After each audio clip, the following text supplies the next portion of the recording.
ఇక్కడ మైక్ ఇవ్వండి, వారికి ఇవ్వండి మైక్. ఆ మైక్ ఇవ్వండి. నమస్తే సార్. మైక్ ఎక్కడమ్మా? మీరు మాట్లాడేసిన మళ్ళీ ఇక్కడ ఇవ్వండి. నమస్తే సార్, నేను మహిళా శిశు సంక్షేమ శాఖలో సూపర్వైజర్గా చేస్తున్నాను. నా పేరు కె సౌజన్యశ్రీ. మీరు ఇప్పుడు చెప్పింది జనాభా నియంత్రణ బదులు జనాభా నిర్వహణ అనే విషయం విన్నప్పుడు మేము ఫీల్డ్లో ఏంటంటే ఒకళ్ళు మగపిల్లల కోసం ఆపరేషన్ చేయించుకోకుండా ఉన్నప్పుడు ఏదైతే అవేర్నెస్ ఇచ్చామో ఒకళ్ళు ఇద్దరు చాలమ్మా, అమ్మాయి అయినా అబ్బాయి అయినా ఒకటే అని చెప్పిన రోజులు గుర్తొస్తున్నాయి.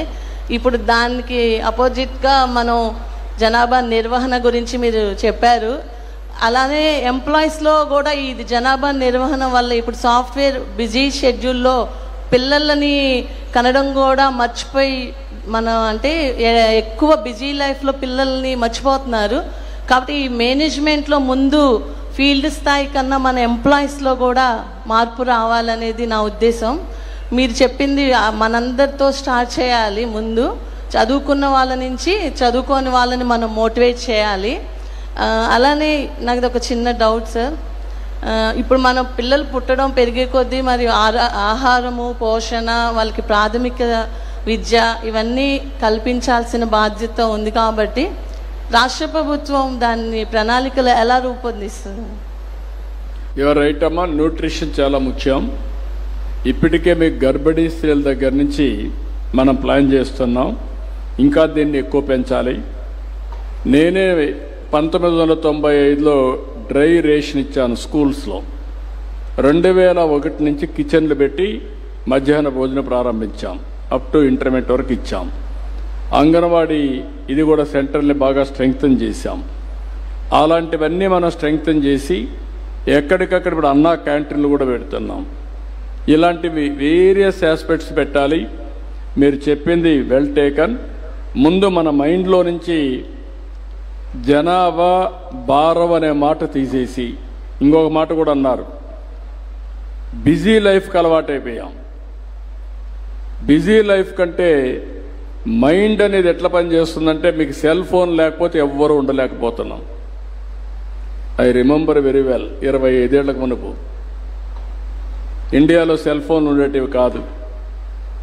ఇండియా మొత్తం బిఎస్ఎన్ఎల్ అని ఒక కంపెనీ ఉండేది, డొమెస్టిక్ కాల్స్. అదే మరి ఇంటర్నేషనల్ కాల్స్కి విఎస్ఎల్ అని ఒక కంపెనీ, పబ్లిక్ లిమిటెడ్ కంపెనీ ఉండేది. Manual exchanges. మీకు ఎవరన్నా ఫోన్ కాల్ కావాలంటే మీ జీవితంలో వచ్చేటే కాదు. మీరు కబురు పంపాలంటే మీ ఊర్లో కొంతమంది మనుషులు ఉండేవాళ్ళు, తోటని అలాంటి మనుషులు పెట్టుకొని వాళ్ళ దగ్గర కబుర్లు పంపించేవాళ్ళు. ఎవరన్నా చనిపోయినా లేకుంటే ఎవరైనా పెద్ద కర్మ చేసినా పంపించేవాళ్ళం. అలాంటి రోజుల్లో నేను ఆలోచించినప్పుడు చాలామంది వ్యతిరేకించారు. ఫోన్ తిండి పెడుతుందా అన్నారు, నన్ను ఎకిల్ చేశారు, నన్ను 420 అన్నారు. ఎవరెన్ని చెప్పినా నేను భరించా. ఆ రోజు ప్రధానమంత్రి నరేంద్ర మోడీ గారు, మన వాజ్పేయి గారికి చెప్పి డీరెగ్యులేషన్ తీసుకొచ్చాం. ఈరోజు నేను అడుగుతాను, అందరి దగ్గర సెల్ ఫోన్లు ఉన్నాయి కదా. భర్త లేకపోయినా భార్య ఒక రోజు 2 రోజులు ఉండగలుగుతుంది, భార్య లేకపోయినా భర్త ఉండగలుగుతాడు, ఫోన్ లేకపోతే ఇద్దరు ఉండలేరు. అవునా కాదా అని అడుగుతున్నా. ఇప్పుడు వచ్చిన వ్యసనం సెల్ ఫోన్ వ్యసనం. ఆ ఫోన్ ఉంటే 5 నిమిషాలు చూసుకోకపోతే అక్కడి నుంచి పిచ్చి పడుతుంది మనందరికీ. ఆ ఫోన్ని ఏం చేస్తారో కూడా తెలియదు, ఏం చూస్తారో కూడా తెలియదు. ఓసారి డౌట్ వస్తుంది మనకే, ఏం చూస్తున్నారని. అలాంటి పరిస్థితికి వచ్చేసాం. దీనివల్ల స్ట్రెస్ పెరిగిపోయింది. స్ట్రెస్ పెరిగినప్పుడు అందుకే మొన్న యోగా ప్రాక్టీస్ చేశాం. ప్రధానమంత్రి గారు అడిగితే ఫస్ట్ టైం 3 లక్షల మంది ముందు రోజే వచ్చి తెల్లవారి 5 గంటలకు వచ్చి 6 గంటలకంతా కూడా యోగా దగ్గరికి వచ్చి ఒకేది ఇక్కడ గిన్నీస్ రికార్డు కూడా వచ్చింది. 3 లక్షల మంది వచ్చారంటే 2,50,00,000 మంది పార్టిసిపేట్ చేశారంటే దానికి కారణం వాళ్ళల్లో యోగా వల్ల ఒక ఫలితం ఉందనే ఉద్దేశంతో వచ్చారు.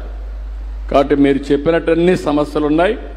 నేనేమంటానంటే హార్డ్ వర్క్ కాదు కావాల్సింది, స్మార్ట్ వర్క్.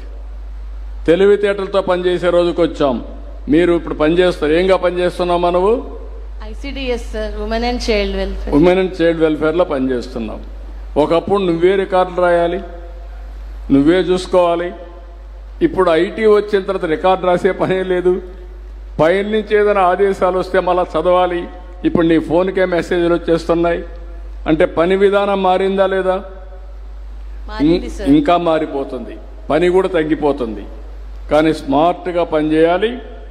ఏఐ వస్తుంది, మెషిన్ లెర్నింగ్ వస్తుంది.